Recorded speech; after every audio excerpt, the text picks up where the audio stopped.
எனக்கு வேலையை விட்டு நின்னாவே நான் ரொம்ப சந்தோஷப்படுவேன். ஆனால் என்னால் வேலையை விட்டு இப்போ நிற்கவே முடியாது. நான் ஒரே ஆள் தான் சம்பாதிக்கிறேன்.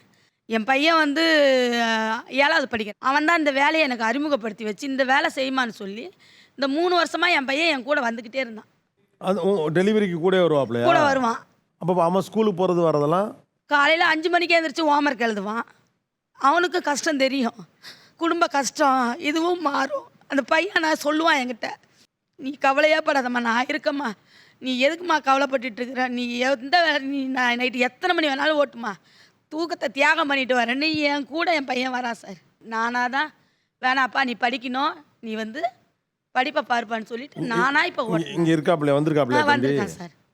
பேர் என்ன பேர்? தமிழினியன் சார். தமிழினியன். இனியன். யார் இந்த பேர் வச்சது? எங்க வீட்டுக்காரர். வீட்டுக்காரா? நல்ல பேர். தமிழ் மேல நல்லா பட்டு சார். அம்மாக்கு இந்த வேலையை ஏன் சஜஸ்ட் பண்ணீங்க? நான் ஸ்கூல் போகும்போது யாராச்சும் பார்க்கும்போது அவங்க கிட்ட கேட்பேன் சார். அதான் சார் அவங்க சொல்லுவாங்க இப்படி ஆர்டர் இப்படி எடுக்கணும் அது மாதிரி.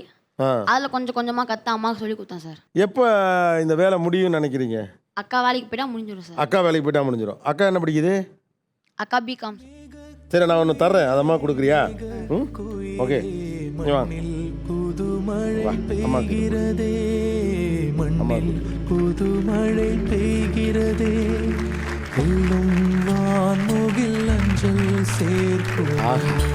அம்மா அம்மா தான். எனக்கு கொஞ்சம் கொடுங்க, அதை தான் கொடுங்க, ஆசையாக இருக்கு. தூர பார்த்துக்கணும். மனிதர்கள் தான் உலகத்திலே பெரிய பலம். ஆடிடும் பொய்க்கனவோ